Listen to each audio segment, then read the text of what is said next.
Okay, recording. All right.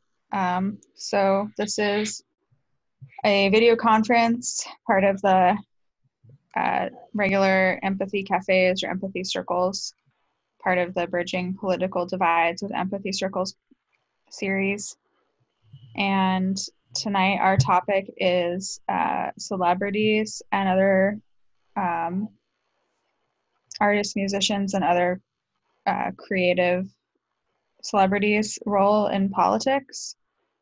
So we'll start by going around and introducing ourselves, saying our names and where we're from and political affiliation if you want, and also if you want like your experience with these circles. I'm Edwin Rutch from El Cerrito, which is near Berkeley, California, Bay Area. And I would count myself on the empathic side and been doing a lot of these circles and organizing them. Okay, I guess I'll go. Okay. Try to get some chords out of the way. My name is David, and I live in San Francisco. And I've done a few of these empathy circles, and if I had to pick a side, I lean more on the conservative side of things. So, yeah. Hi, my name's Jessica. I live in Alameda, California, behind enemy lines, I think. And I consider it behind enemy lines, but not in a horrible way, but just in a certain way. And I'm on the conservative side. My name is Megan. I live in Chico, California, and right now a part of me just wants to be like, I'm not on anyone's side. I don't like anyone. But I guess my background, long considered myself like an anarchist, and that would definitely be more on the like anarcho communitarian, I guess, if you had to say something about it, anarcho-feminist, green anarchy, basically just non-hierarchy, being opposed to like people dominating each other. And I've been doing a lot of these circles for about 4 or 5 months now. So we can start by just doing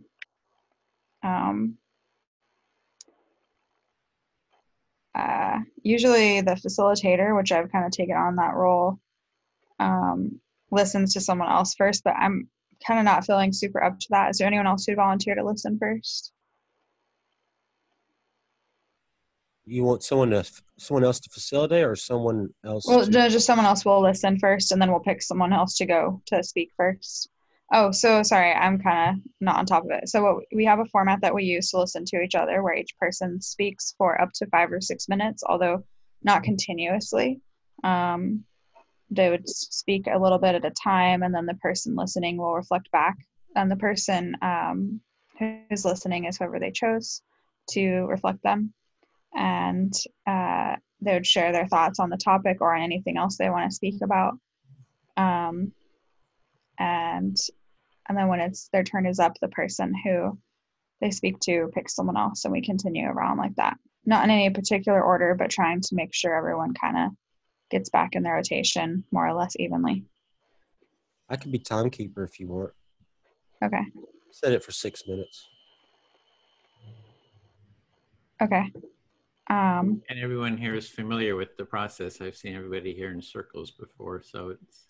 Yes, I forgot to add that I'm familiar with it, but often I forget. Yeah. I can be the listener if you can remind me. David, would you like to speak first to Edwin, since you picked the topic tonight, and just kind of get us started? Yeah, sure. Okay, last week Megan picked the topic, so this week I picked the topic, and this particular topic I thought would be interesting. For me, partly because I try to pay attention to the cultural aspect of things, like what's considered normal and what's not. I think that's very important. And it seems that a lot of musicians and actors and different types of creative types who are not elected officials, so to speak, seem to dictate a lot of the narrative and kind of choose what is acceptable and what is not, what is hip and what is not. Okay, so what I'm hearing there is you see that musicians and artists are sort of dictating what's hip and what's kind of what's the political topic at hand, and they're not elected, but they're having a big influence. Mm-hmm. Yes, I guess I have some personal experience with this, and some reasons why I'm interested in this is I used to be pretty heavily involved in art, never professionally. It was always just a personal psychological / spiritual journey of mine, and never made any money off of it. But in my 20s, I spent a lot of time just by myself or at cafes just drawing obsessively. And doing that, I naturally ended up being surrounded with a lot of creative types.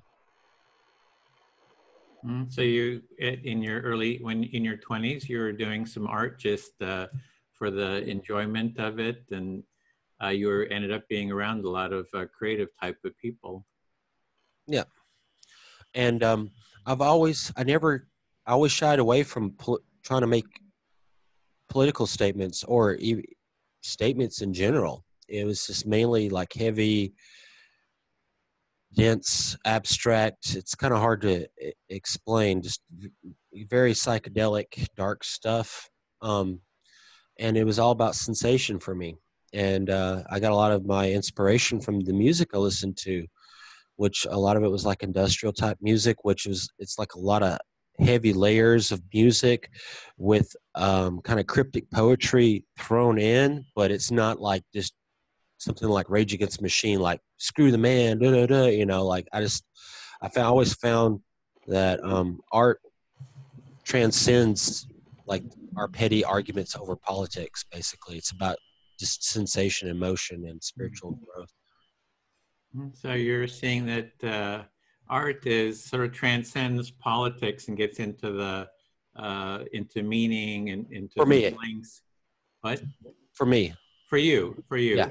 Feelings, the meaning, and so it's kind of deeper than politics, and that your inspiration was, I think you're saying like heavy kind of type art, the other works that were out there, and that you kind of looked at having multiple layers of sort of heaviness or depth in your art, but the main thing is that it's like separate and more deeper in a different sphere than politics.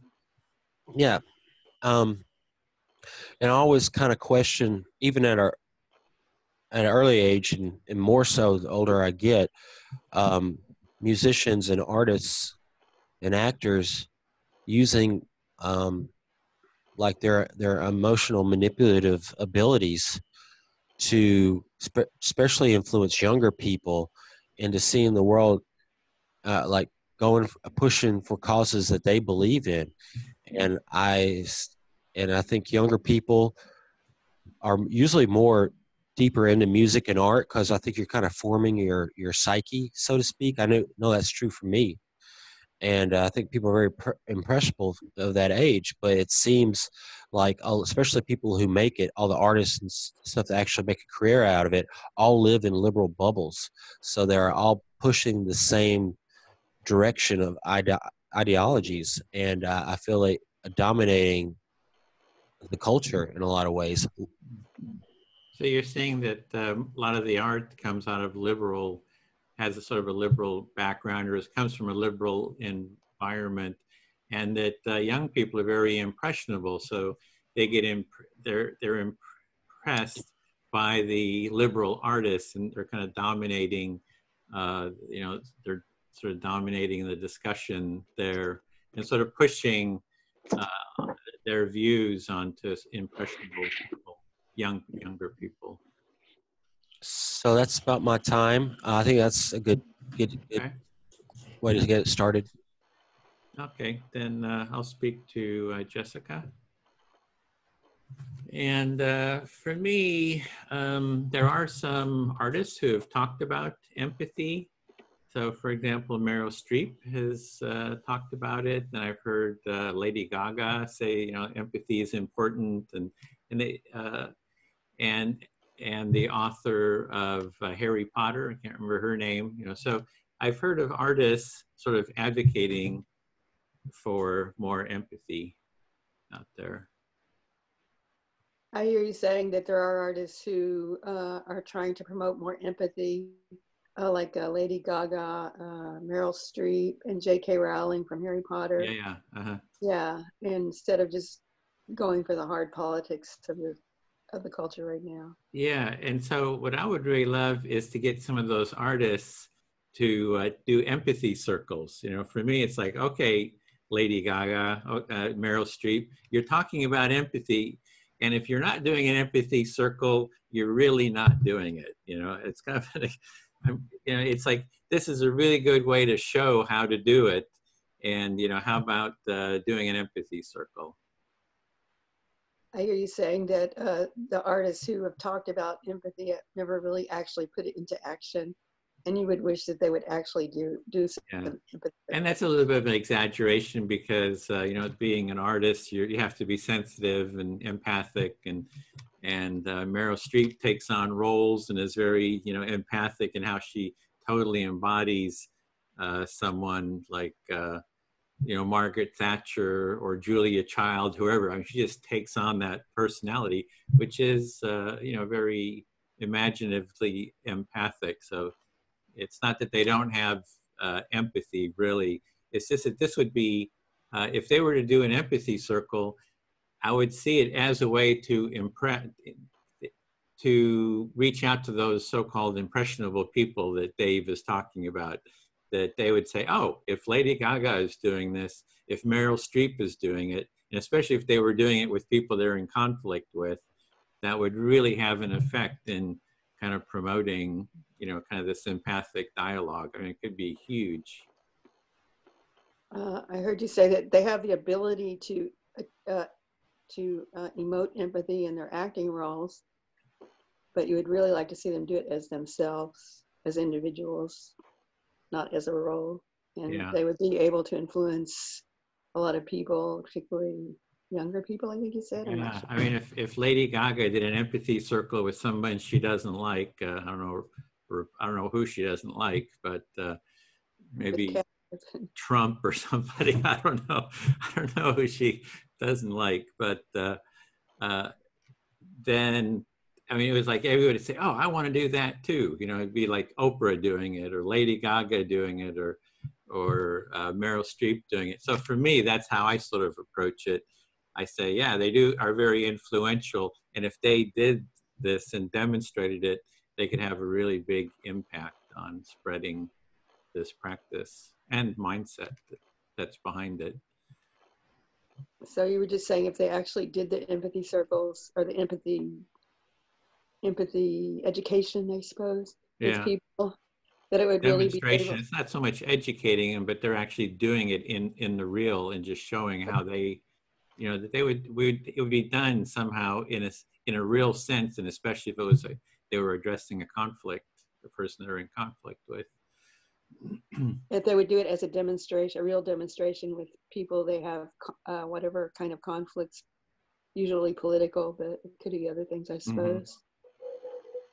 Yeah. It would have a great influence on helping people to be more, people in general, be more empathetic to people they disagree with. Yeah, I feel heard. Conflict with. I feel fully heard. Thanks. Thank you. So is it my turn now? Mm-hmm. I'll speak to Megan. I'm listening. My about the whole entertainment industry right now is I feel it's sort of not just entertainment, but also literature, education. I don't know, education probably wouldn't be in there, and probably some artists. It's kind of a reverse McCarthyism, where they blacklist people who they politically disagree with and sort of try to freeze them out of the industry.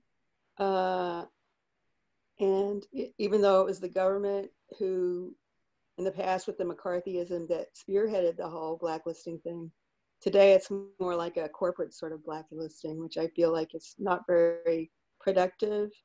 I don't have a problem with anyone expressing their political views individually, or even if they have fundraisers to support a particular political view.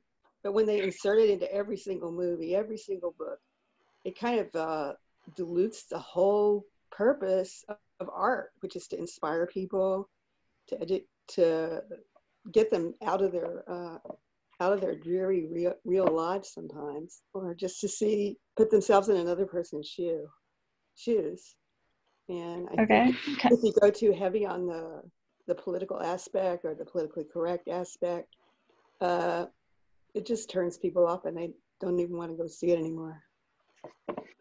So what I hear is that you said you don't really have a problem with celebrities and artists like speaking out their views or fundraising for causes, but that you're not happy about it seeming like this sort of reverse McCarthyism, where people are blacklisted from the entertainment industry based on their politics, and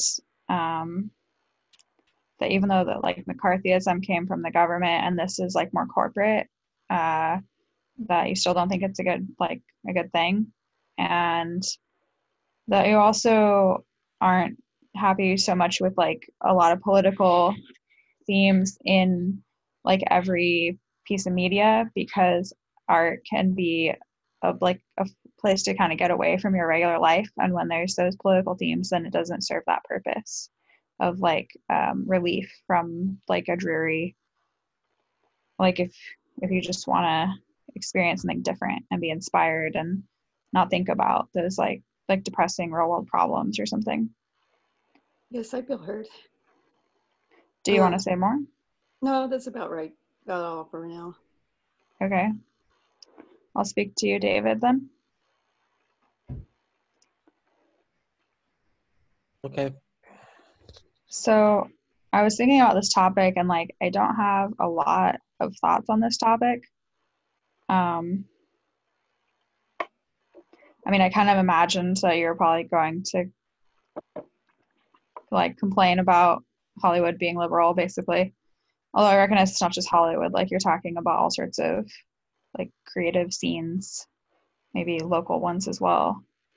And I've had some thoughts of like kind of wanting to push back on it and like, or at least note exceptions, I guess, even though it does seem like there are exceptions. Like I think both Arnold Schwarzenegger and Ronald Reagan like rose to political power largely due to their fame. I mean, Arnold Schwarzenegger obviously didn't like continue in politics in the same way, but like he became governor of California probably in large part due to being a celebrity, and Ronald Reagan too, I think. Like I wasn't around for that, but probably helped him out a lot.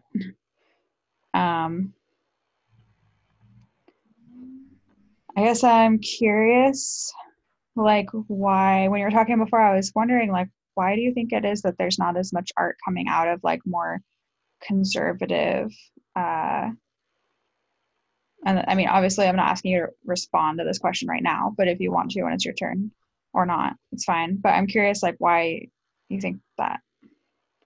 Okay, you said that you started out by saying that you thought about this topic that I brought up, and that you don't feel like you have too much to add on it, so to speak. You did bring up some examples of Ronald Reagan and Schwarzenegger using their acting roles to get into politics, and Ronald Reagan obviously being,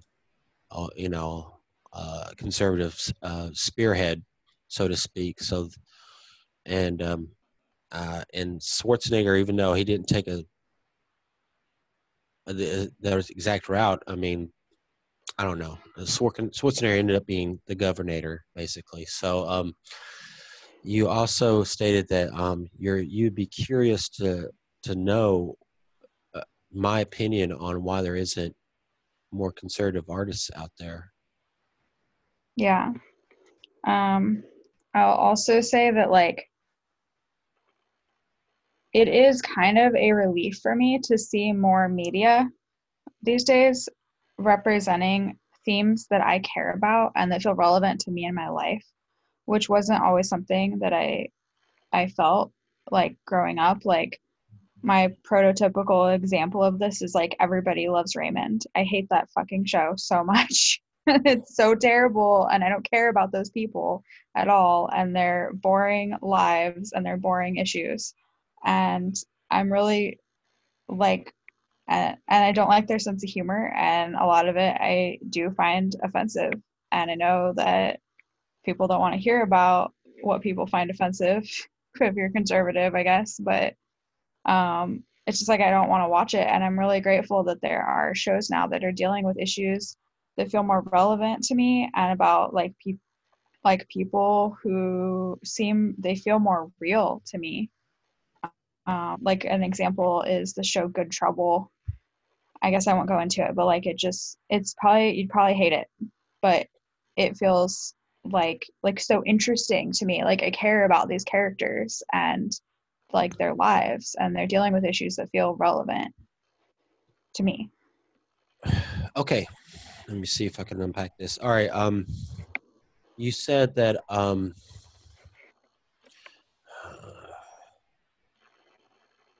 that you are starting to see you're glad to see a trend in more variety of shows out there that might show some subject matter that you can relate with more.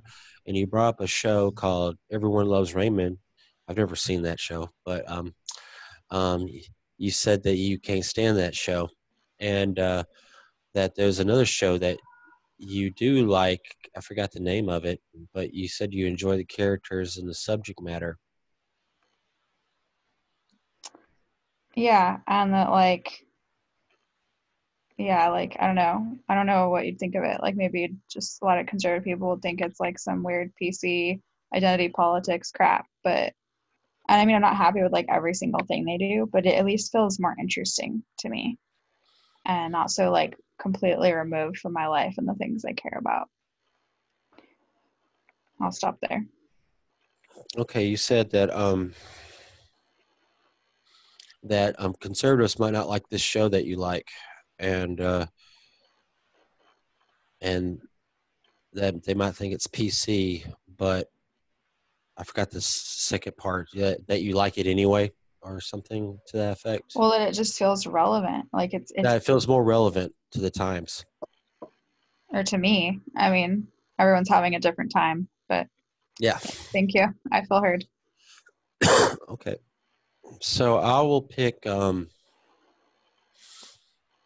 I'll break the rotation a bit. I'll go with Jessica, and then maybe she can go to Edwin, to keep it going. But Jessica, you there? Yes. All right. To respond to the inquiry about why there's not more conservative artists, so to speak.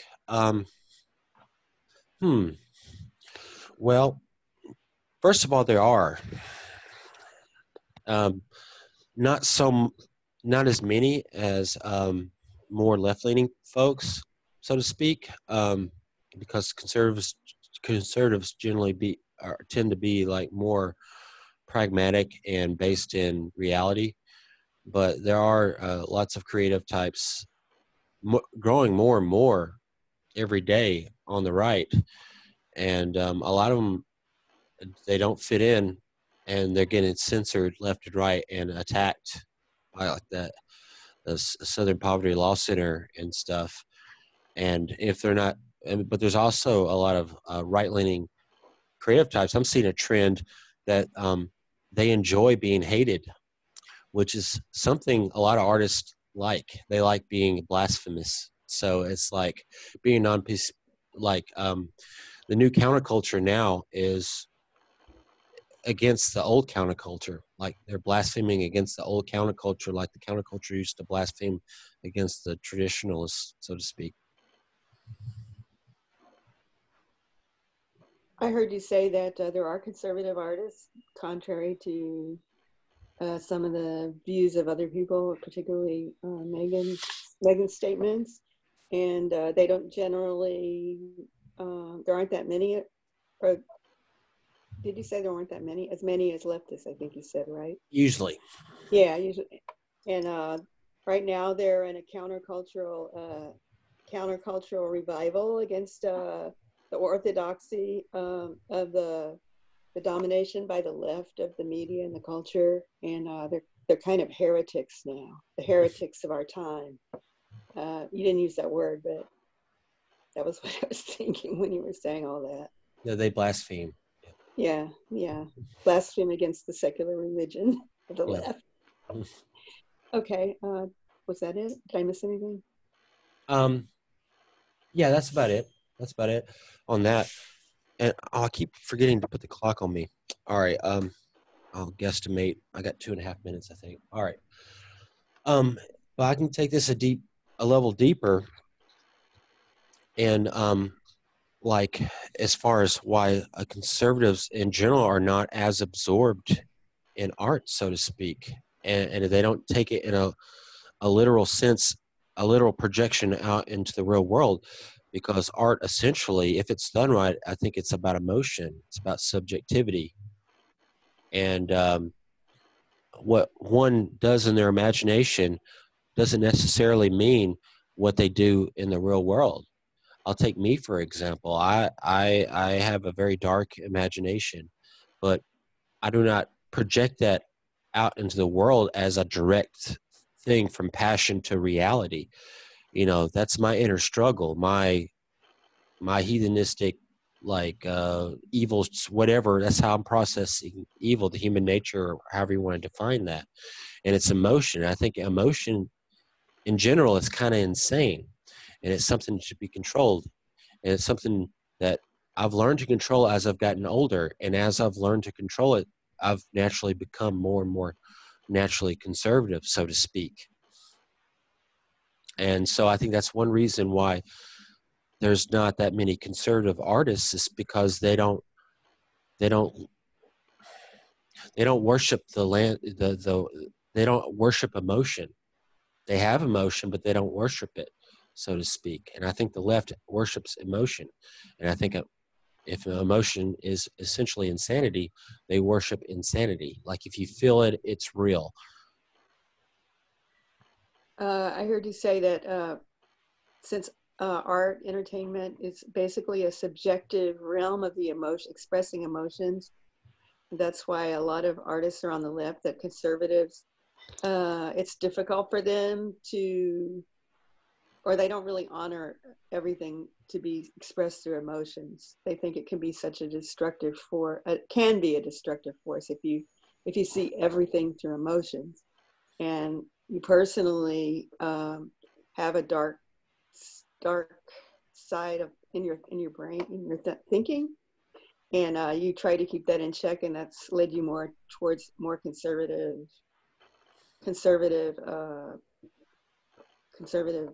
values, Lifestyle, whatever. values. Yeah, that's about all the time I have. So I should pick Edwin. Is that what you're saying? Choose probably whoever you want. I Yeah, think that would be a good rotation. Okay, Your Edwin. It choice. is up to you. Well, it seems like the cultural values of the entertainment industry, there's a lot of hypocrisy involved in some of the things they espouse. Like they'll say, no violence, no guns, no walls. They'll, and it seems kind of like a cognitive dissonance, because the global warming, we're all going to be dead in 12 years. They fly around in jets. They have big, huge houses. They have armed guards. They live behind walls. And they don't really walk the walk that they represent sometimes in their movies and their speeches. And this recent thing that came out with lying and cheating and paying big bucks to get your child into Ivy League schools, I think is kind of like a good example of that. And I think a lot of people are waking up to their hypocrisy and maybe not listening to them as much as they used to. My young Oh. my young sons are really kind of fed up. So you're saying that the media community you feel that it's hypocritical, and you have sort of a variety of different examples of the hypocrisy that they say they're, not for a wall, but then they'll have a wall around their house, or they'll, so it's just a kind of a whole variety of hypocrisy. And there's just a lot of examples of it, and people are you feel that they're getting fed up. People are getting fed up with the hypocrisy.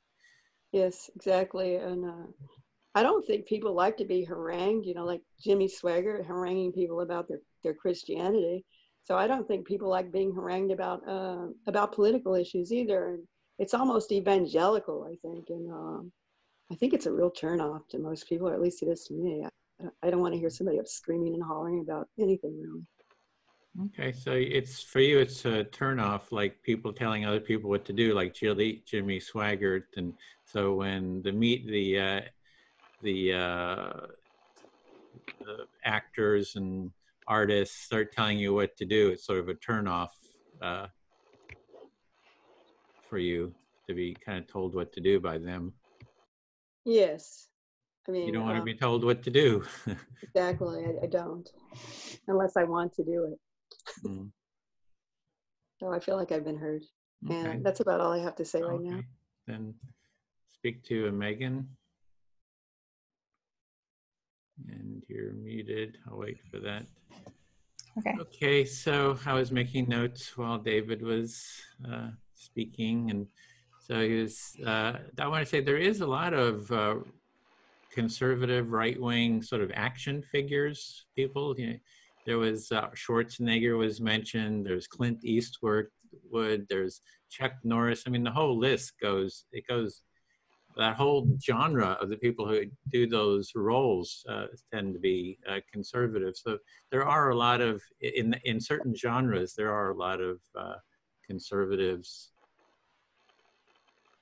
So you're wanting to acknowledge that within certain genres within the entertainment industry, specifically action, that there've been a lot of famous and like action actors that were and are conservative. Yeah. And there's another thing is I've really noticed is this whole good and evil, good versus bad, the villain. There's always some enemy out there. There's some villain. And that just permeates the media, just shows that I see a lot of it, a lot of those kind of shows. There's the horrible monsters out there who are going to kill humanity. There's, it's just like there's the evildoers, the terrorists. There's just this good versus bad that just kind of permeates the media. And I'm always coming at it from an empathic approach. And I think that's not, that doesn't really represent kind of an empathic approach. Yeah, so you're seeing that within media, shows and movies, that there's really, really pervasive theme of good versus evil, good guys versus bad guys, humanity versus monsters, whatever it may be. And that doesn't match an empathic and even like approach. Star Wars, supposedly a liberal, it's like total good versus evil. There's the evil empire, we're the rebels, we're the good guys. And so it's just, throughout it's very, and also this sense of violence, sort of gratuitous violence, the murdering, killing, and so I see that those are all sort of anti-empathic. It's not people like trying to dialogue with each other, trying to work out an issue, kind of the aspect of seeing the humanity of everyone. I'd love to see a show where they go and they kind of work out their issues with the monsters, right? It's like, oh, those monsters actually, they've got some, there's something to them. There's some reason that they're doing, there's some needs that they're trying to address or something, so I just see that throughout the media. It's just kind of, yeah. Yeah, so you're saying that even within Star Wars, which is supposedly now like a real movie or franchise, that there's this good versus evil theme, like righteousness. Mm-hmm. that I think you're saying isn't necessarily matching what you would think of as a like empathic approach, and you'd like to see more media where people are working out their conflicts with dialogue and not just having good guys versus bad guys. Yeah, and even the reality TV show, it's all set up as a competition. You know, who's going to win, who's going to lose, the person that's going to be up, the person that's going to be down. So the whole reality TV shows that I've seen, at least, are kind of around that framing again. There's like, it's really about, there's sort of a real dehumanization that I see there as well. So even in reality TV, it's still competitive, it's still dehumanizing. Yeah, and you know, Fox and MSNBC, they're kind of polarized, you know, very partisan, and they're not like I'd love to see, you know, Hannity and Rachel Maddow do an empathy circle. I think that's something we should work on to get them, you know, doing some different way of dialoguing. Yeah, and even with the news media, that there's sort of this good bad depending on what side you're on, MSN or NBC versus Fox, and you'd like to see empathy circles between the different news reporters from these polarized stations, channels, whatever you call it. Yeah, and also this thing that David's saying about everything's about emotion. I would say everything is about feeling. So if he has a very dark view, you know, feeling, but then he keeps it under control, the control is a feeling as well. So I think that life is, we have feeling all the time. You cannot, unless you're dead, you're always feeling. And this idea of emotion, which is, you know, people getting angry or all upset and stuff, is being an emotion. I think everything is, there's a feeling in everything. Right now, there's something we feel, you just sense into your body. There is a felt experience, and it can be a felt experience of control. It can be, you know, when you kind of demean somebody, put somebody down, there's a little bit of thrill, you know, perhaps in there. There's a bit of cortisol fight feeling in that. So there's just a wide variety of feelings, and we're always swimming in those feelings. Yeah, I'm hearing that when David said something about like trying to control feelings, or that like artists are more emotional, that what it brought up for you is that your orientation is that everything, like the human experience, is an emotional one, and everyone is always having feelings, and even if you're having emotions and trying to control them, that's also a feeling. Yeah. As an example. Yeah, I feel heard. My time's up too. Okay, I'll speak to Jessica. Hi. So first of all, I actually want to share something that's kind of off topic, but that just since you're on the call, the last time we were on a call together, there was something you said that I really related to, although I guess coming from the other side, and I just wanted to share that with you, which is that you said that sometimes people, sorry, that's my house, the fire alarm's going off in the other room. I'm going to close my door. Hopefully that will help. Our smoke detector is really sensitive. You're gonna burn down. No, someone's just cooking. It goes off like every day. So you were talking about how, like, living in the Bay Area, how people sometimes come up to you and like talk to you as if assuming that you share their views, and how, I don't remember what exactly you said about it, but like just that it's kind of weird or uncomfortable, and like, why are you assuming that I share your views? And I would actually totally related to that. I live in a red county, in a red district, even though I live in California. My city is kind of split. The city council goes back and forth between a conservative majority and a liberal majority. But I definitely live in a red county and a red district. And I have people come up to me here and say things to me that assume that I share their views. And yeah, it's frustrating, and I don't quite know what to say in those interactions sometimes. So I'll stop there.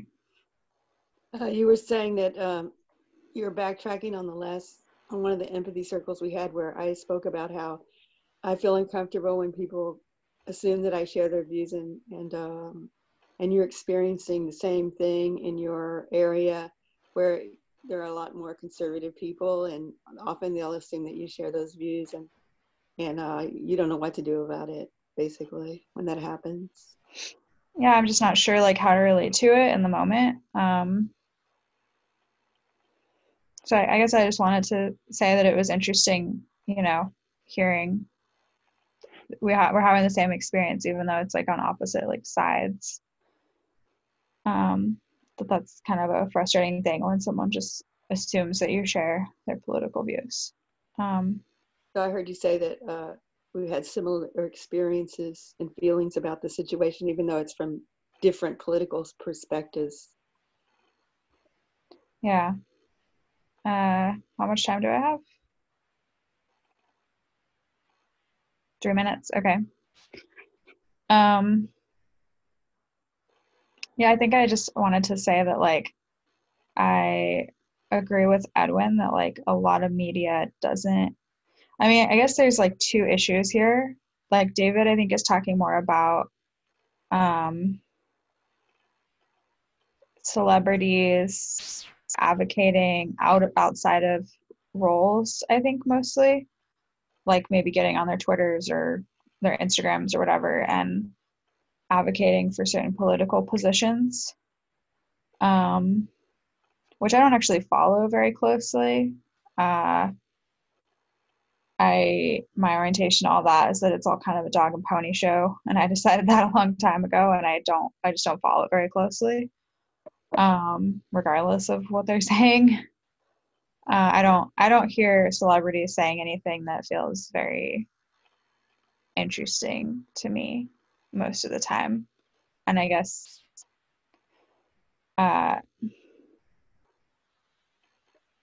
however, the content of the shows, I really agree with Edwin that like I think that a lot of content of media is not very like actually progressive or empathic.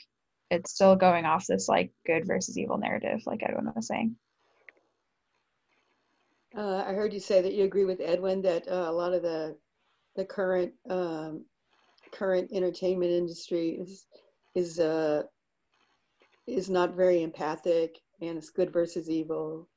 And also, you mentioned that David was saying about celebrities expressing their views on Twitter or Facebook or whatever, and you don't really follow it. It's just too tedious, and you're not that interested. Yeah.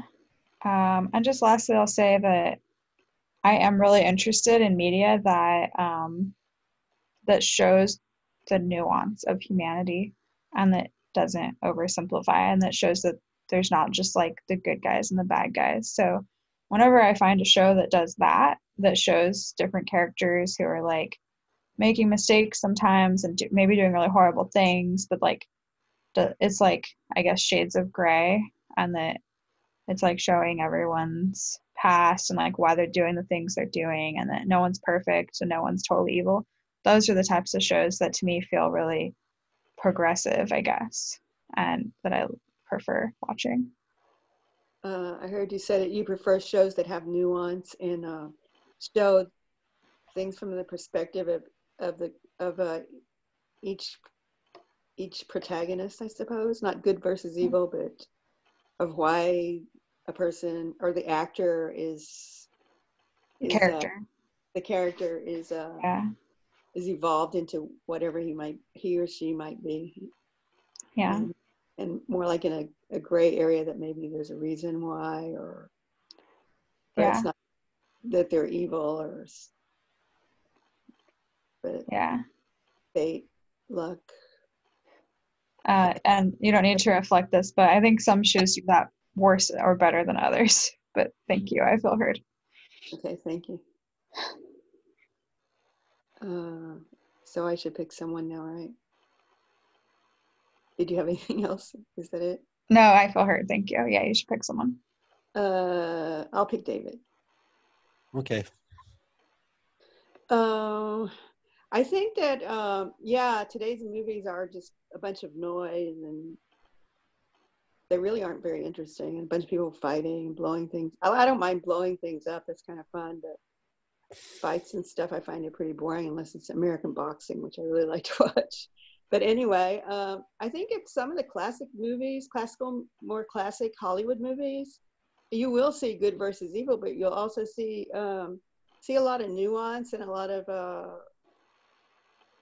really uplifting stories. If anyone would ever bother to watch any of these movies, like The Rose Tattoo with Marlon Brando and Anna Magnani, the original National Velvet with Elizabeth Taylor and Mickey Rooney. There's just so many movies. One-Eyed Jacks with Marlon Brando and Carl Malden. All these things have a lot of good versus evil, but it's also like showing how someone can evolve into a better person from an evil person too. Okay, you said that that you do think that a lot of modern movies is kind of boring. There's a lot of good versus evil in it, cliche, good versus evil, and you brought up that some of the classical movies, which was also a little bit of good versus evil, but it had a little bit more nuance about how the characters developed and where they ended up, perhaps. Yes, exactly. And I feel like it's okay to go to these blockbuster movies. It's fun sometimes, but I think it's so overpowering that you have to go to art theaters to see any really decent movies nowadays. And I feel that's kind of sad. Okay, you said that a lot of the blockbuster big theater movies are kind of too simplified, and that you have to go to art house movie theaters to see anything decent. Yes. And that's all I have to say right now. Okay. I'll talk to Edwin. Okay. Timing. Oh yeah. Thanks for reminding me. I was watching. I guess I'm not a good self-censor, am I? All right. I hear people bringing up the cliche good and evil. But generally that's kind of formulaic of a general story, so to speak. You have the hero, the protagonist, whoever the audience is supposed to relate with, and their struggle, that they have to overcome. Sometimes they place that struggle as being like an evil person, so to speak, or maybe a destructive event, or just a hard circumstance that they have to overcome. And that struggle is the story, and that's the experience, and that's the storytelling. In general, you can make it very exaggerated, like comic book movie, so to speak, or you can make it more subtle, like someone dealing with a foster kid dealing with some new parents or something. So you were hearing about the good versus evil, good versus bad, and it sounded like you had a little bit of objection to it, just saying that it's actually just general storytelling. That's what general storytelling is about, is protagonists sort of overcoming some challenges or some evil or something, and even like a kid having new foster parents or something. It's like they have to overcome something that's just part of storytelling.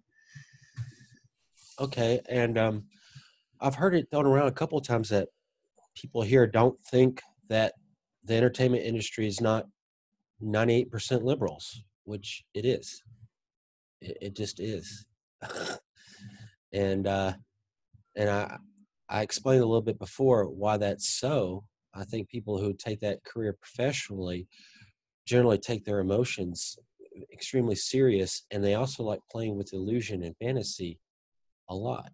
And conservatives might indulge in that, but I don't know. I just think I think the proof is in the pudding. Hollywood. Like how many conservatives watched the Emmys this year? I mean, it's obvious. It's obnoxiously liberal. Okay, so you sort of made the point that, you know, Hollywood is 90% liberal, and it feels, and it seems like you think that others here aren't sort of accepting that, and you're really kind of making the point that it is. And you know, you're saying that if you just look at the Emmys, was it, or you just see that it's primarily liberal? Yeah, and and s- and these actors, I mean, they're almost like unelected.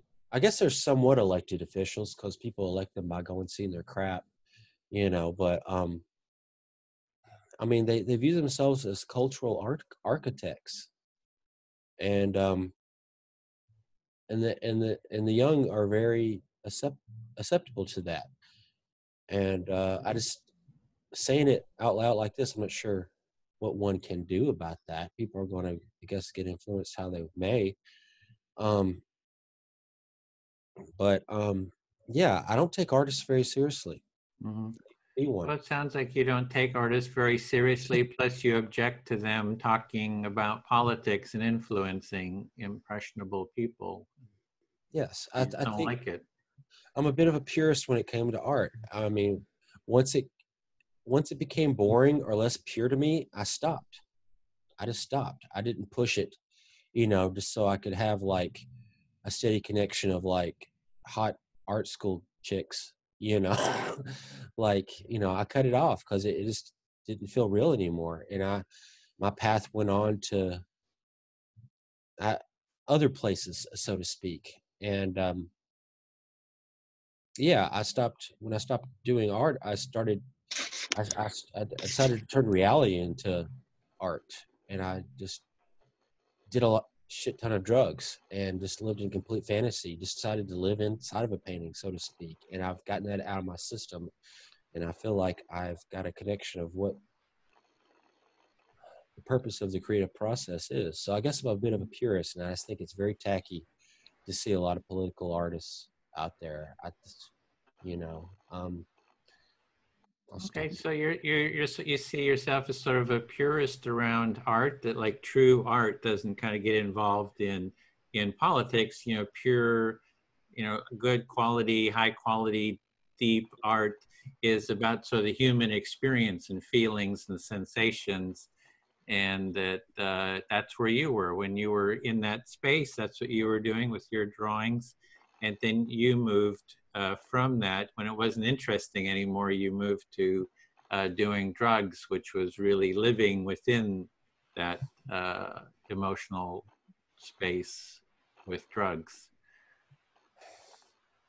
And that I feel like I've got to connect, and escaping that was in a sense escaping the illusion, the ideal illusion, so to speak, and become more of a realist. And Oh, mm-hmm.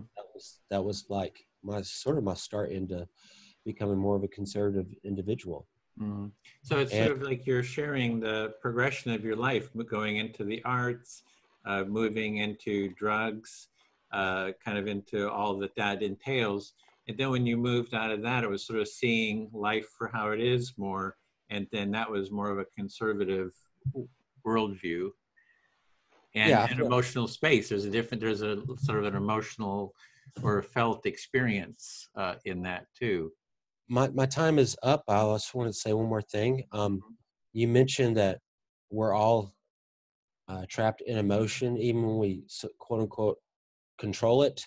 That control is an emotion, but that's not really. I feel like emotion is the raging sea, and I think, and the individual is the ship on that sea. Mm-hmm. And So you want to so, make a distinction between emotion and the person, that there's the ship, which is the person, and it's floating on this sea of emotion. yes, yeah, Mhm. and I feel like a responsible person will try to not go just wherever the wind will take them, so to speak. And Mhm. that's all I have to say. Thank you. Okay, well, I will speak back to you. Okay. Then I would say that that ship has a felt experience. It's like, what does that ship feel like? So And I would use the word feeling instead of emotion, because sometimes emotion is meant, oh, someone gets very tearful, or they have these raw feelings that are kind of uncontrolled, kind of out there. So I would actually use the word feeling, and I tend to use the word feeling more than emotion for that. Yeah. Okay, you said that that even that ship on the ocean has a distinct feeling, I think. Mm-hmm. You like to use the word feeling instead of emotion because I'm guessing emotion seems to have more gravity to it, so to speak. Yeah, it's because of the weird definitions that emotion has. Yeah. Sometimes it's like Like people, if someone's emotional, they're obviously over something. yeah, they've lost control Yeah. or something. Yeah. So I would say, for example, a ship. What does the ship feel like? The ship, if it has a sail, it feels open and inviting, and has a feeling, a sense of flow, of movement to it. It can be a ship made out of wood, which feels kind of solid and steady. And so there is a felt experience to the ship too. So you think you're going back to my metaphor Mm-hmm. that there's different. The ship can have the individual, so to speak, can have a feeling. They can have their sails out, like they're more open, or I guess I'm going. Maybe they could be a submarine and be hidden and sneaky. Uh, Yeah, that's it. yeah, There's a variety of felt experiences that ship kind of represents, and it can also that solid was too. Like that's what I'm feeling. It's like this ship that's kind of solid. It's made out of strong oak, and it has a real solidity to it. So, and that has yeah, a felt experience. Feeling solid, feeling grounded. like an old gunboat or something. Yeah, if you Yeah. just reflect, yeah, that's good. Oh, sorry. That you were basically reiterating that the state of the ship can have its own feeling. Hmm. It's its own sensation. There's a sensation in that. You said that there is a sensation to that. Yeah, I'm sorry. I'm just wanting to argue back with I you. know. Uh, I see that, and Holding you'll have your chance once I've been heard. Okay. Sorry. So, oh, I'm listening. It's your. okay, yeah, and the other thing is I just wanted to share in terms of movies. I was in Apocalypse Now, so I was in a film. I was an actor because Jessica was mentioning Marlon Brando. He was in that, so I was an extra in the movie in the Philippines. So I was traveling around and just they were hiring anyone that was white and American, and to be extras. So I worked as an extra in that movie. Okay. You mentioned that you've had personal experience in the movie Silver Screen, so to speak. You were an extra in that movie Apocalypse Now, that you were traveling around the Philippines. Yeah, I just want And to just share that. Just so anyway, and there was yeah. In terms of films, there's not a lot of films that really kind of capture an empathic sort of a narrative, like explicit. I mean, there's a lot of empathy, people being sensitive. But I'd love to see someone like could be like a school setting, right? It's like, they go in there and there's all this kind of dysfunction. And somebody says, we really need a more empathic school, and uses that vocabulary, and then kind of helps transform the school through dialogue and mutual understanding, and kind of ends kind of on that note of connection and understanding. So because usually even those shows like that, it's like, oh, there's the bad principal, there's the bad gang in the school, the evil gang, there's so there's just nothing where it's like a really positive, that I very little, at least. I want to be overly emphatic, but where there's just like a positive person trying to bring in sort of an empathic way of being, and I'd love to see that. okay, you mentioning that you would like to see maybe some of these creative schools. So I'm Just any guessing school, yeah. any school, the teaching in institutions of using empathic techniques in storytelling, perhaps. Oh, it was actually like a film about it. That was just an example. Like you see a film and here's the problem you're talking about. You know, you're talking about there is a challenge. There's got to be a challenge in the story. And the story would be that there's this dysfunctional school and somebody actually comes in and transforms the school through an empathic approach and, creates a new school culture. So that's the story I'd like to see. So lean on me. Anyway, I think they already made that movie. But you said that you would like to see a movie where, like, take for instance a school that was very dysfunctional, and someone came in and maybe showed them how to empathize, and that things kind of worked out. Yeah. And I don't know how much time I have left. 0. Okay. I've heard. Okay, sorry for the back and forth on that. I just couldn't, anyway. Megan. All right. I'd like to go back to the ship in the ocean metaphor, because I don't think I got understood. I don't think ships have feelings, and that's not where I was going. The mind is mostly subconscious. Your conscious part of your mind is very small, focused part of your brain, and that's kind of what I was talking about. Like the ocean is your unconscious, your emotional state, and the ship is more of your focused, direct consciousness.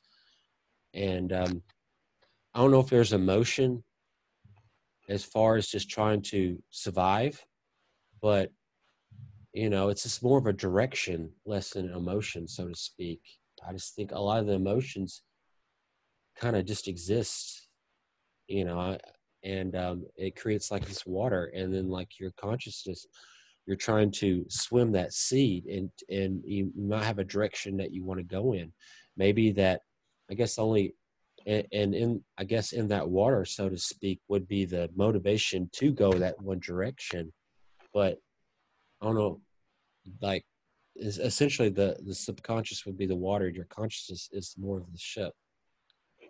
Okay, so you wanted to come back to the ship metaphor because you didn't feel like you were totally understood what you were saying or the point you were trying to make there, and that you don't think that the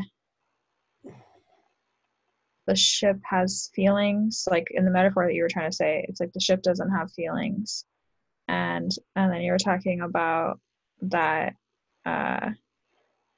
it feels like that the most of your brain is like subconscious and like maybe emotion, and that's like the water, and then the conscious mind is the ship, and that's the part that is like not necessarily, you're not sure, you're saying that's the part that's just like surviving, like the direction is like how do I survive, and that doesn't necessarily feel emotional to you, it's just practical, I think.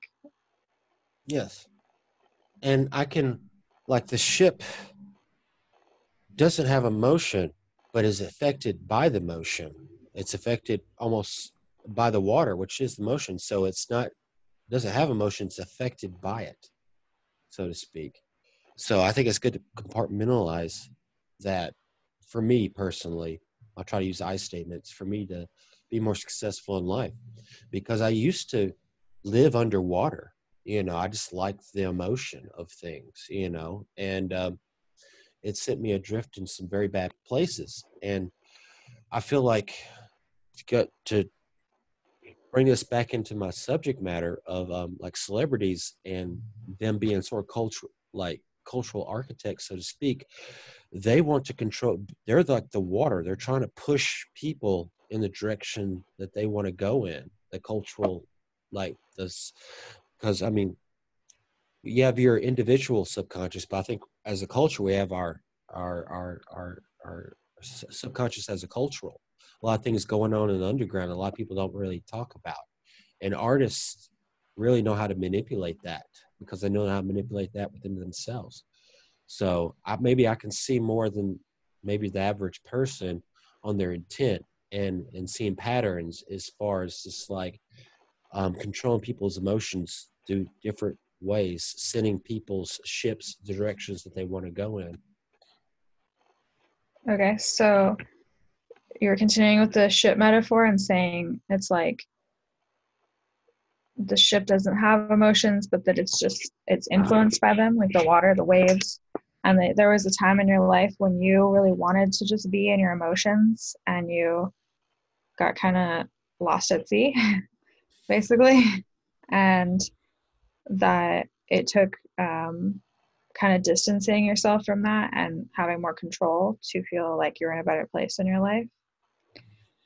And then coming back to like the Hollywood or like entertainment issue, that it seems like that like celebrities are the water or trying to be the water, and like that because they study art that they can use that to like manipulate people.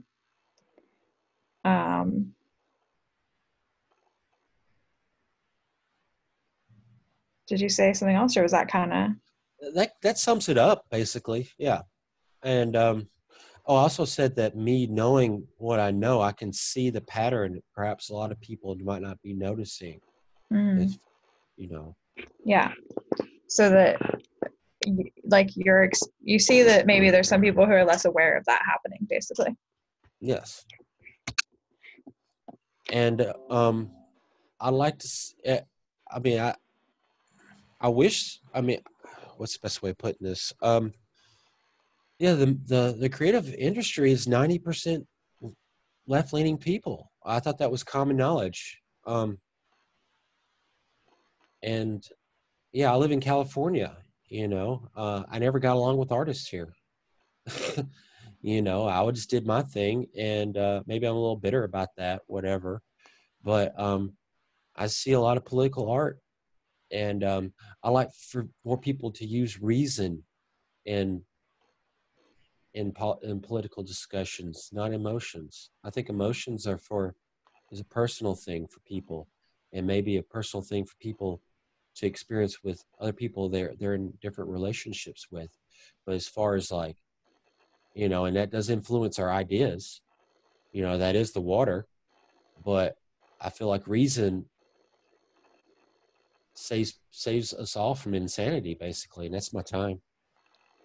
Okay, so you're saying you thought it was common knowledge that like 90% of the creative industry is liberal, and that being in California, you just don't fit in with the like art scene where that might be even more the case. And you feel a little bitter about that, but that you wish people would use reason more than emotion to deal with like political issues, and then keep emotion to like personal relationships. Yeah, that's basically right. Thanks. I feel heard. Okay.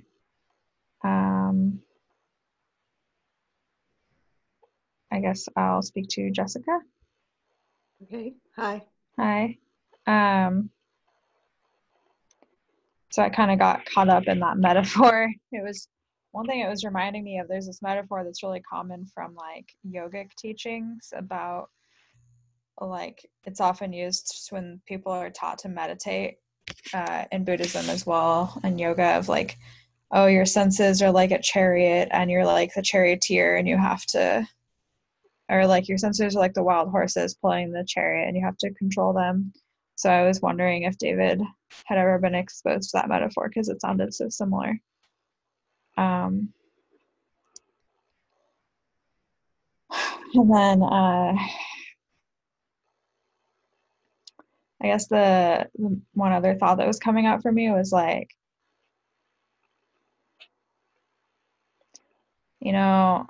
getting into using reason over emotion. It's like, I can imagine that's tricky. I think it's kind of like common sense, like what different people think is common sense is different based on the person and like their culture. And that is the same for what like reason. And I'm pretty sure that there's research that's been done that shows that like people, like nobody ever makes rational decisions. People make decisions based on emotions and then justify them later using like rationale. I'll pause there. You were saying that there's a tradition in yoga and I forget what you said about Buddhism, yeah. Buddhism, that basically the individual is the chariot, and they're in control. They have to be in control of the senses, pulling this, but the senses shouldn't be in control of the chariot. In other words, like you were thinking that maybe that's what David was referring to when he was talking about. Or noticing how similar it was. Yeah, it was similar, yes. And you also said that the different individuals and also different cultures might, I'm trying to think the best way to put it, that people use their emotions and then justify it with reason. And it differs from culture to culture and individual to individual. Yeah. And also that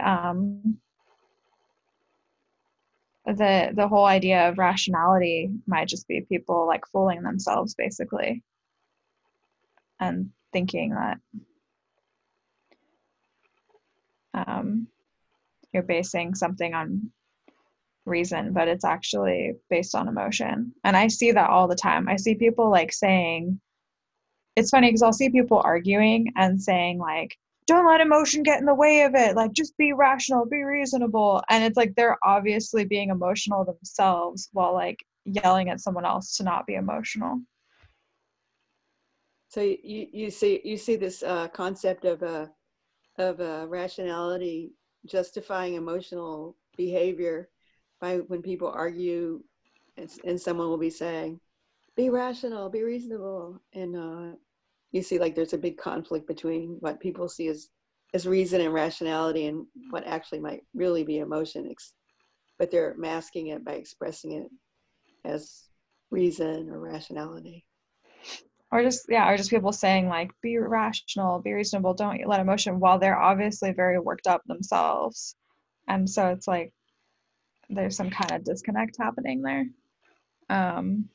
of people not recognizing their own emotions and how their emotions are playing into things, even while they're saying that they don't want emotions to play into things. So you're saying that people are being in denial about how their emotions are actually more in command of their reason. Yeah. And they don't really want to. They're just trying to present themselves as more virtuous in a way because they're saying that they're the reasonable party. Yeah. And lastly, I just want to say like the other thing as far as just like using reason is like, and I'm not saying this is a good or bad thing, like, but it doesn't work kind of like people change their behavior for emotional reasons. And maybe those are kind of like rational, like fear. Like if I'm afraid something's going to hurt me, I'll change my behavior to avoid it. But it has to be like direct and immediate usually.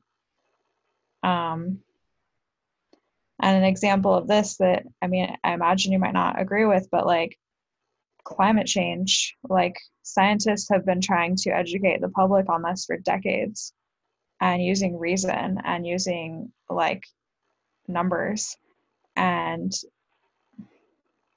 it hasn't really done any good. Like if anything, it's like less people even want to do something about it than like 10 or 20 years ago, as far as some numbers I was just reading the other day.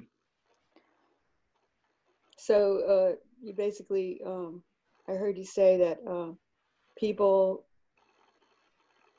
have all these emotions about things, but they can change and sort of put it in a reasonable box or behavior depending on the situation. Like if they're afraid of something, they might choose a rational, instead of using their emotions to express something, they might make themselves seem more reasonable during an interaction if they're afraid of something.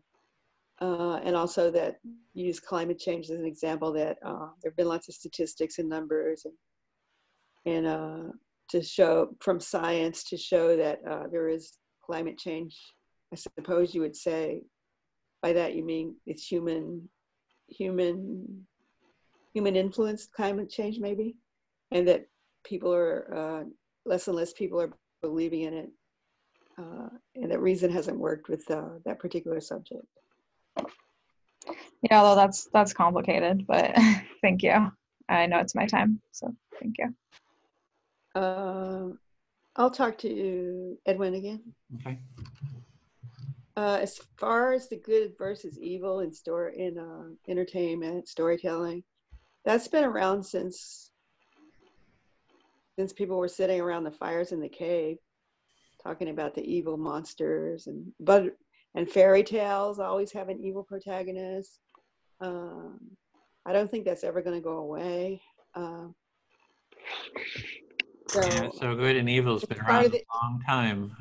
Yeah, probably won't go away. No, because I think that's part of being a human being, is that that there is a lot of magic in believing in good and evil. There's a lot of a magical sense of it, and that life would be pretty dreary and boring, like a board cube, if people didn't believe in good and evil. And I wouldn't want to live in a board cube personally. So that's all I have to say. Yeah, so good and evil kind of creates meaning in life. It's like it creates some drama. I mean, things would be really boring if there wasn't good and evil around. For you? Yeah, for me personally, yeah. I mean, I don't advocate that entertainment should be like, constant violence of good people between good and good people and evil people. There should be explanations involved, but and I also think that what David was saying about the art industry or entertainment, whether it's graphic art, literature, movies, television, it is heavily dominated by people on the left side of the political spectrum, and they interject their bias into all these things right now. It wasn't always that way. I think it was more balanced in the past. Like, for example, Ronald Reagan was president of the Screen Actors Guild at one point, and he kind of got very disillusioned at some point. I'm not sure when, maybe after heading more towards the 60s. And that's how he became a conservative. So you're in support of what David was saying about 90% of the entertainment industry is liberal, and so you're wanting to support that, and you saw that. I mean, just from your experience, that's true, as well as see. There's the first thing you were saying. I forgot the. There was a piece before that. I was talking about that. I don't think it should always be like an entertainment. It shouldn't be like people just fighting with each other and beating each other up. But yeah, so you have some enjoyment in the good versus evil, but it shouldn't kind of be over the top. Just always kind of fighting all the time, but you kind of enjoy a bit of a good and evil. It gives a sense of meaning and spice to life. And yes, mm-hmm. That's all I have to say. Okay, sure. There's not more. No, I'm not much of a talker. So. Okay. You're not much of a talker. You don't have that much to say. You feel talked out. Yeah. Okay, I'll speak to Megan. Okay. Yeah, there is that metaphor. I'm seeing a lot of those metaphors. There's the ship and the sea, and then there's the charioteer and the horses, and then one I've heard also is the rider and the elephant. So there's the rider and the elephant. I've heard that one used in academia, and it's always that same reason versus feeling and emotion. So those metaphors are really out there. Yeah, you're collecting a list of the metaphors that are used about reason and emotion. And you named another one that we hadn't named so far, of the rider and the elephant. And I think that reason is, and I don't use the word emotion. I'm trying to like strip out the word emotion, but just say feelings. Like, what is the felt experience of something? You know, if you feel into your body, sense, you know, what do I feel? I feel a little sort of fogginess in my head, a little bit of a constriction. Feel a little bit of excitement. I can also feel in what part of my body those feelings are. There was a little bit of excitement about this discussion. It's like, oh, this is kind of interesting.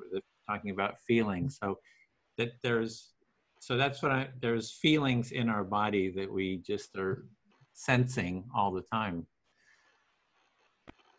Yeah, that you're trying to get away from that reason emotion dichotomy and just talk about feeling, felt experience, sensation that's happening all the time.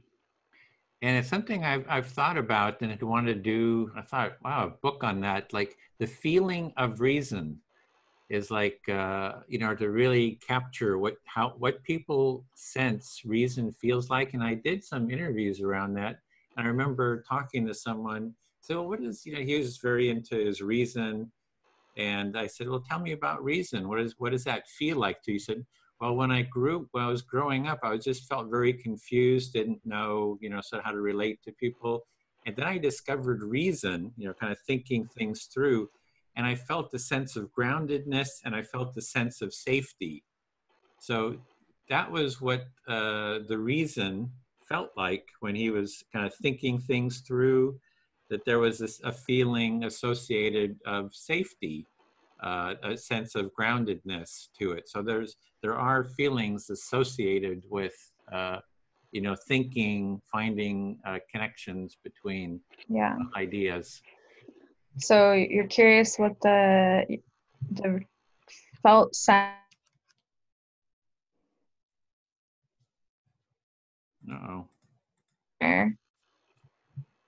Talking about using reason or being connected to reason or being rational. And you asked one person when you were doing some interviews, and he said that when he was more emotional, he felt confused. Then when he found reason, he felt more safe and grounded. Yeah, you broke up for a second, but yes, you got it. So it's very much,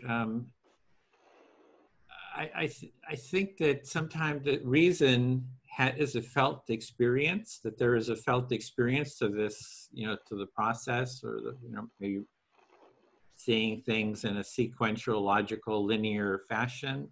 And that process can feel good. If it was like totally painful to reason, you wouldn't do it. You know, it would be, there's some kind of a pleasure associated with it, a sense of some positive sensations associated with it. And it could be the sensation of not being in total chaos, feeling, oh, I'm not in this feeling of total chaos. I'm in this feeling of clarity and groundedness and solidity. So yeah, I'm kind of really harping on this part of it. I think that there is a visceral felt experience with reason, or what people are calling reason. Yeah. So you're saying you really think there is a visceral felt experience of what people are calling reason, and that if there wasn't some positive feeling associated with it, no one would ever want to do it. Yeah. And that feeling might be one of clarity, and that it might be like people like it because they don't like chaos, and it's like sort of the opposite of that. Yeah, exactly. So, and sometimes I think it's academics who, it's kind of like their stock in trade is analyzing. So they've created this notion that this reason is something that's sort of driving, you know, the elephant or the ship. And it's a way of giving special validity to to these sensations.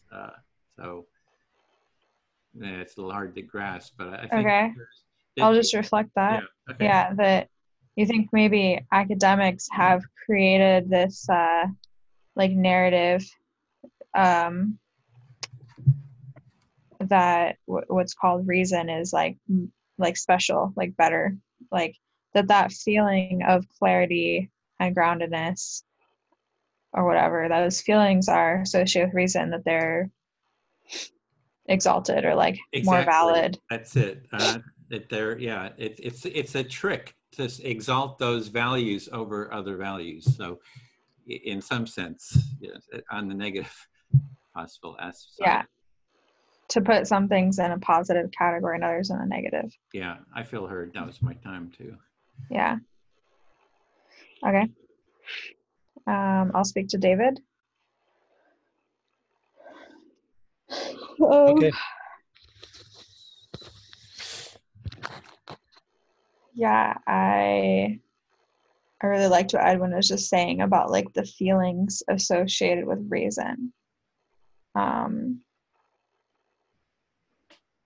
Because that makes sense to me, you know, like it can feel good to think about something, to feel like you have clarity, and to feel like maybe you're protecting yourself too from being tricked or something.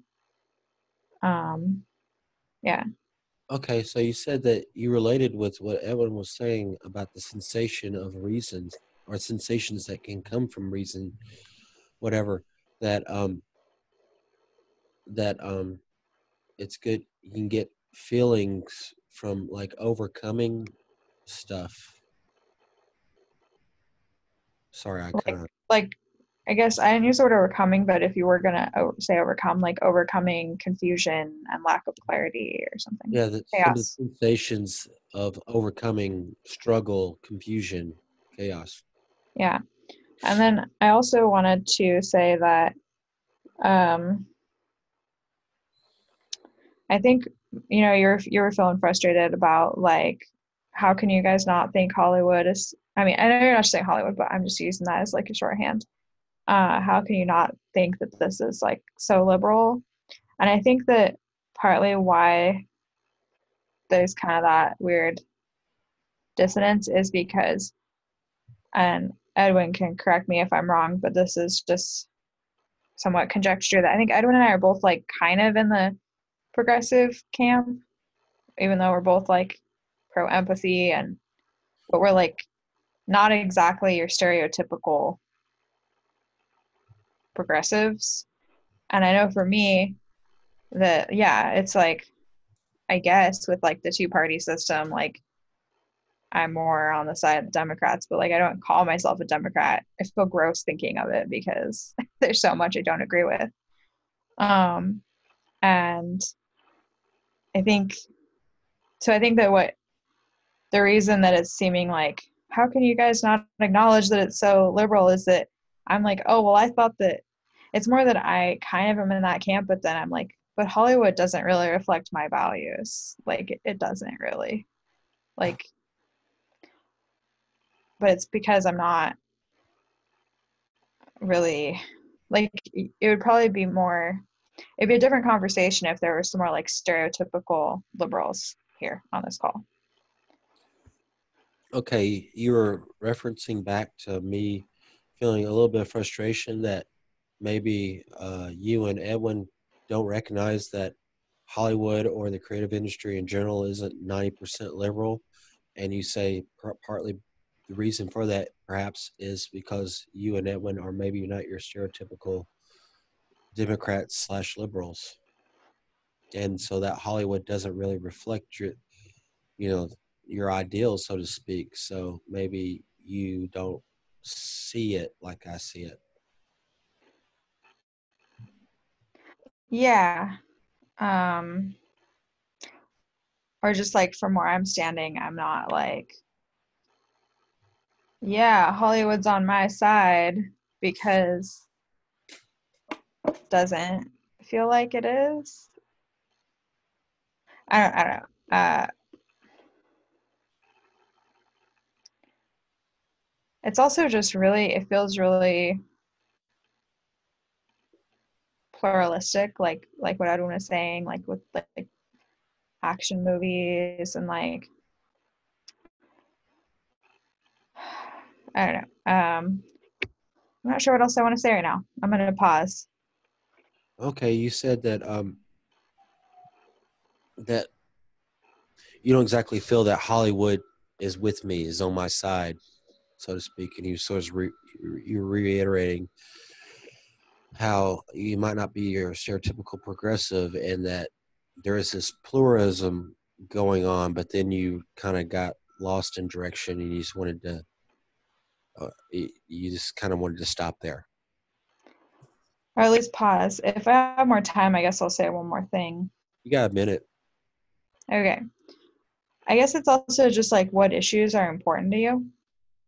So there's a few shows in the past couple years that have really showcased, like, I think the issues that are important to me and gone into exploring them. And not necessarily in like a PSA way, although sometimes in a PSA. But those have been like The Fosters, and then Good Trouble is a spinoff. Sorry, what's PSA? Sorry, I need. Oh, like public service announcement. Okay, all right. Yeah, you get what I mean. Yeah. Like PBS, like trying to like give you a message, the moral of the story, like a Aesop's fable, whatever. So there's some shows that have really reflected, I guess, the things that are important to me. And then sometimes I watch other shows and I'm like, okay, the people who created these shows were not really on the same page. And it's like, I'll watch it, but it feels more like junk food. And yeah, I guess my time's up. So maybe I'll say more about that on my next turn, but we might run out of time, so that's fine. Okay, you said you were saying that that there have been some shows in the recent years that have addressed some issues that you feel that are important to you, but not so much in a public service announcement type way. And I'm sorry, I spaced out that last part. Just like that there's some other shows that I'll watch, but that I don't really like kind of agree with the underlying assumptions. Like maybe I wouldn't totally get along with the creators of those shows, but I'll still watch it, but it's like junk food.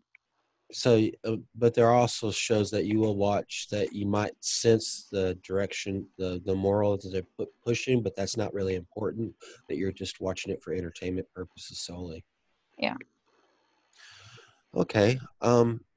I guess I'll talk to Edwin. Okay. I'm going back to the ship in the ocean. All right. So it's the best way of putting this. I think what you're referring to as far as the sensations that the self might have, the feelings, as you would say, is basically like the captain at the steering wheel going through a storm, and he's feeling the wind blow on him. He's feeling the waves, the water from the waves touch him, and he's feeling like he wants to get out of that, overcome that.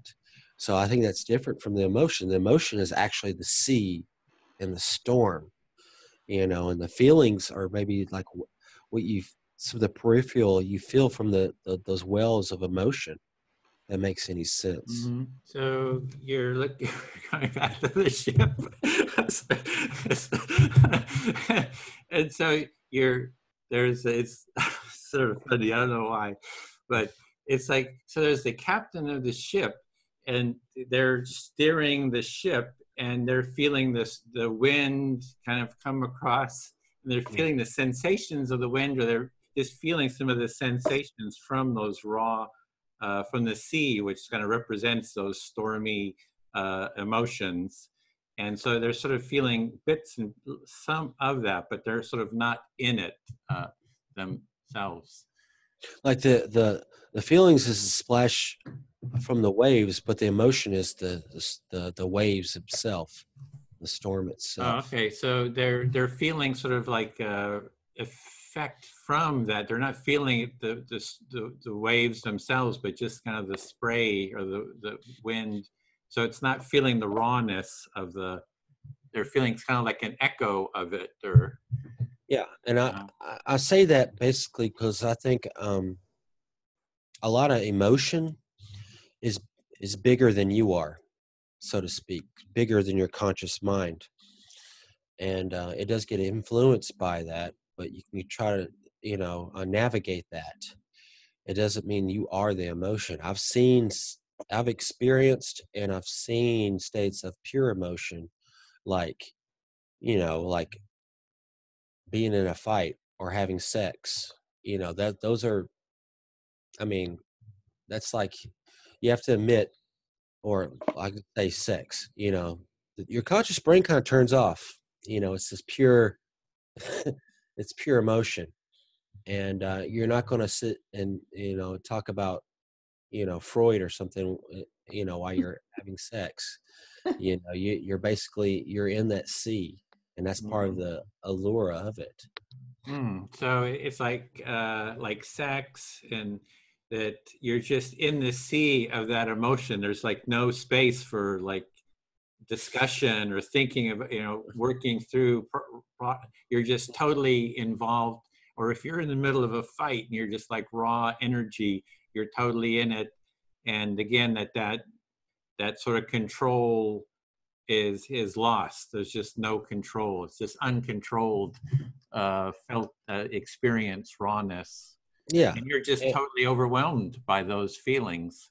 And that's basically, I guess, instinct taking over reason.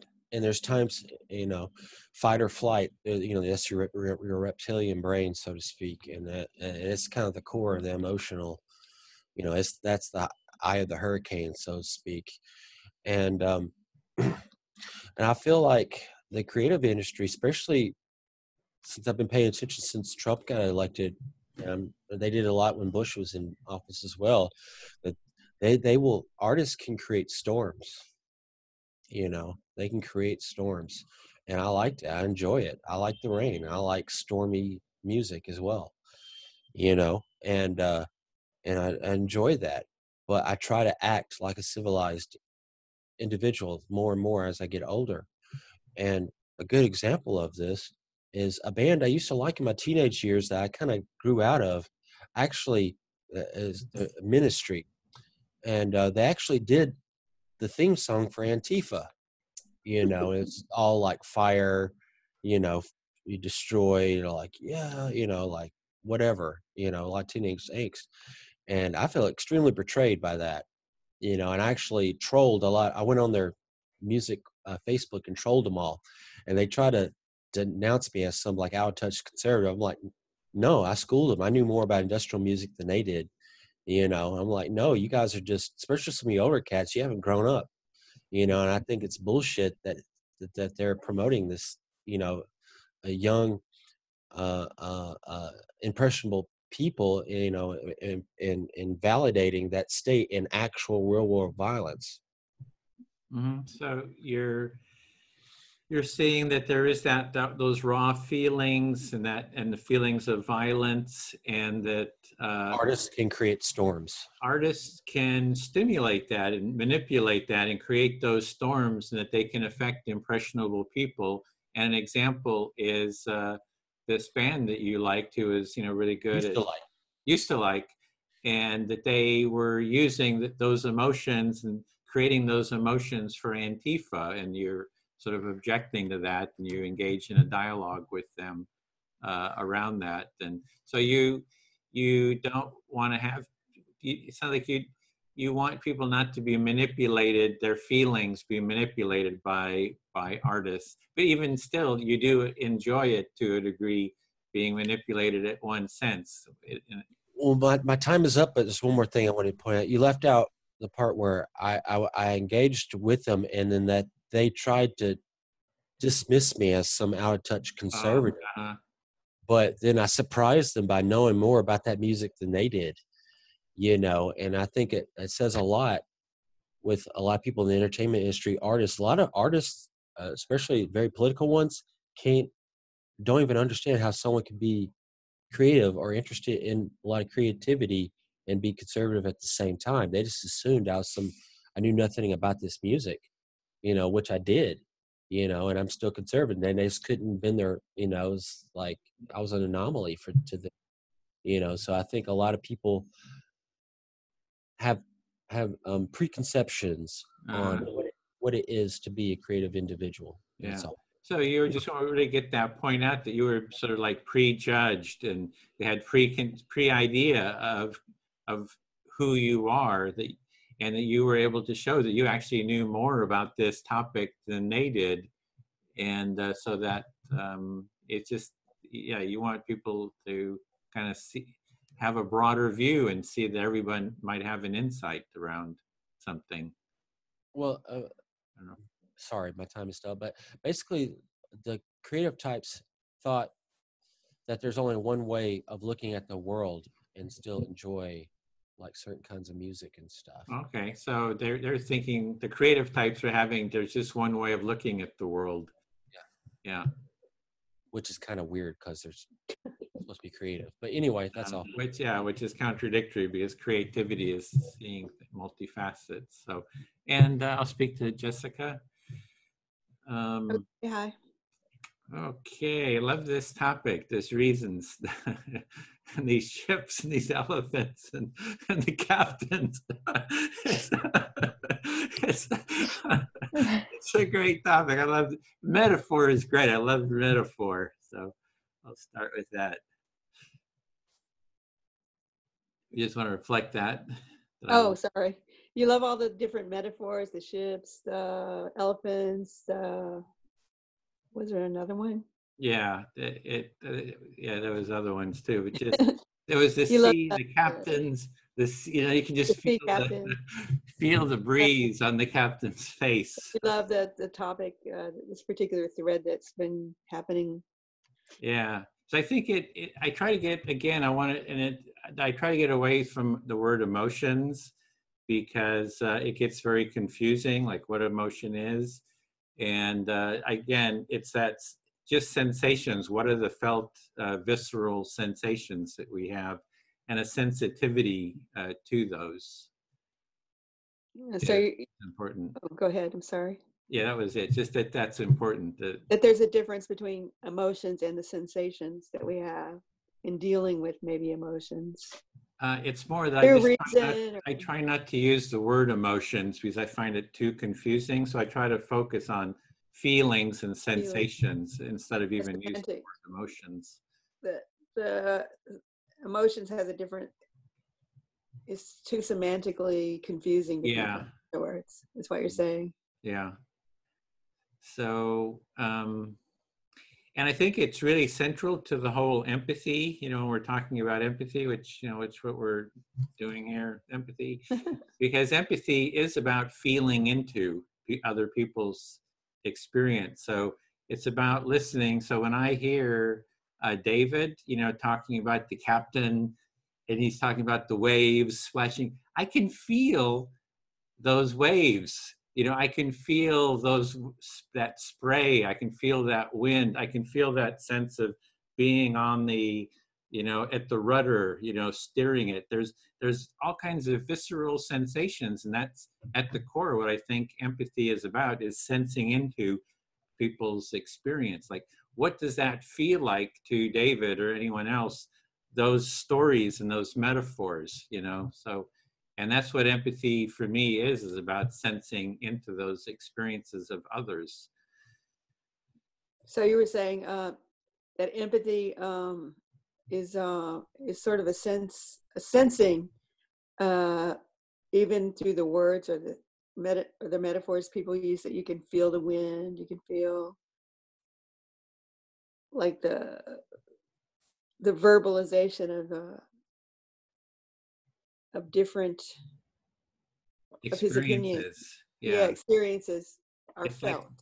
What is David's experience of the ocean? You know, the turmoil ocean. You know, what's his experience of the captain?